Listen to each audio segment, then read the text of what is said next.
Find the capacity. Capacity का मतलब volume निकालना है, ठीक। पार्ट 1, रेडियस कितना है 7 है,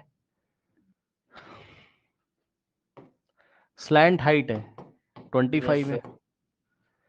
बाकी तो अब आप समझ गए होगे, मैं क्या ही बताऊं आपको, हाइट निकाल लोगे, है ना, याद है। Yes sir. h का स्क्वायर l का स्क्वायर माइनस r का स्क्वायर, तो h का square is equals to l कितना है 25, तो 25 का स्क्वायर माइनस r कितना है 7। 7, हाँ सेम ही वही 24 आ जाएगा। h इज इक्वल्स टू 576 का स्क्वायर रूट हो जाएगा, फिर से h 24 आ जाएगा, है ना। अब वॉल्यूम आ जाएगा, कर लोगे, सेकंड भी कर लोगे, बताओ। यस बोलो सर। बोलो बोलो, देख लेता हूँ कोई डेसिमल, हाँ कोई डेसिमल वाला तो नहीं फंडा यहाँ पर फंस रहा है। अरे लीटर में मांगा है यार, क्वेश्चन ध्यान से पढ़िएगा, लीटर में बोला है। बताओ सेंटीमीटर क्यूब में जो वॉल्यूम आएगा निकाल लोगे, उसको 1000 से डायरेक्ट डिवाइड लगा दोगे, ये बात पता है कि नहीं, बताओ। Yes sir. Yes sir. कर लोगे, यस सर। आगे बढ़ जाए। चलो पार्ट 2 करके दिखाता हूँ। ध्यान से सुनो, हाइट दिया हुआ है कितना 12, स्लैंट हाइट कितना 13, स्लैंट हाइट का मतलब L, ठीक। रेडियस, पहली बात तो मैं बता दूं, रेडियस मत निकालना, आर स्क्वायर निकालना, क्योंकि वॉल्यूम ऑफ कोन है तो 1 अपॉन कोनिकल वेसल है 1/3 पाई आर स्क्वायर एच, तो आर स्क्वायर ही निकाल लेना और डायरेक्ट रख देना। Yes sir. देखिए आर स्क्वायर क्या होगा, L square minus H square, ठीक। एल कितना है 13 और एच कितना है 12, है ना। 13 का स्क्वायर 169, 12 का स्क्वायर 144 आ जाएगा कितना 25। क्या मैं सही हूँ, चेक कर लेना भाई।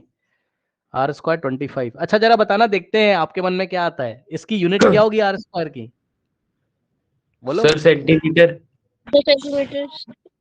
सेंटीमीटर हो सेंटीमीटर। गया, क्या बेटा है, स्क्वायर। अच्छा बेटा, सर स्क्वायर। क्या होता है सेंटीमीटर स्क्वायर। क्योंकि सर अगर लेंथ और हाइट लेंगे वो भी सेंटीमीटर स्क्वायर में आएगा, उसका स्क्वायर, इसीलिए।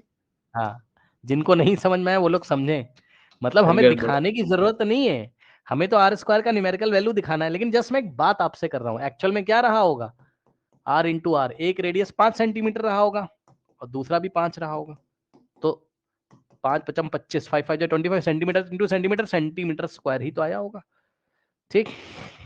पाई कितना है 22/7, ध्यान देंगे स्टूडेंट्स, पूरे आर स्क्वायर की जगह आप डायरेक्ट रख दीजिएगा कितना 25, स्क्वायर मत कर देना 25 का। और हाइट कितना है भाई 12 है ना, और अब इसका यूनिट कितना आएगा सेंटीमीटर क्यूब, और उन्होंने मांगा है कि इसमें लीटर्स में, 1000 से डिवाइड करेंगे, रुक जाओ पहले कुछ कट रहा है तो काट दो, 4, ध्यान देंगे स्टूडेंट्स, 25 इंटू 4 100 होता है। अब देखो मैं ना करने जा रहा हूं किससे डिवाइड, 1000 से डिवाइड मैं करने जा रहा हूं, ठीक, करने जा रहा हूं। कुछ बच्चे कंफ्यूज हो जाएंगे पक्का,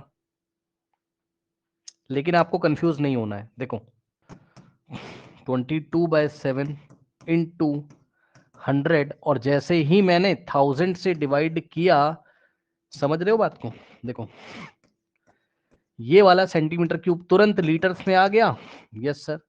अब सुनना, अब कैलकुलेशन देखो बच्चों, क्या आपको पता है कि ये वाला 7 नीचे आ जाएगा, बोलो, बस यही मैं बताना चाहता था, बोलो। Yes sir. Yes sir.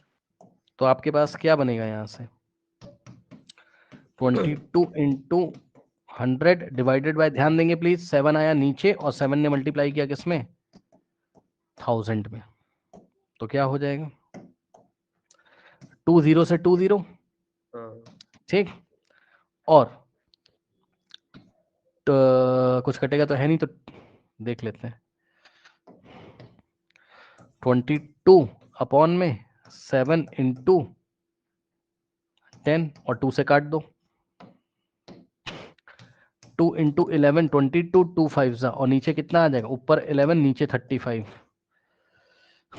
देखते हैं अब क्या बताओगे, अब तुम्हारे मन में क्या आता है, देखते हैं अब तुम्हारे मन में क्या आता है। आंसर आया लीटर में। बताओ टर्मिनेटिंग है कि नॉन टर्मिनेटिंग है, जल्दी बताओ।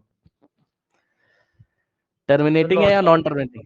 Non terminating, non Non-terminating. Terminating, non terminating. क्योंकि नीचे 7 × 5 7 भी तो बैठा हुआ है, और non Yes, sir, terminating sir, है sir. तो छोड़ देंगे सर, छोड़ दो। नहीं समझे? चेक कर लेना, एनसीईआरटी में यही आंसर होगा, छोड़ दो।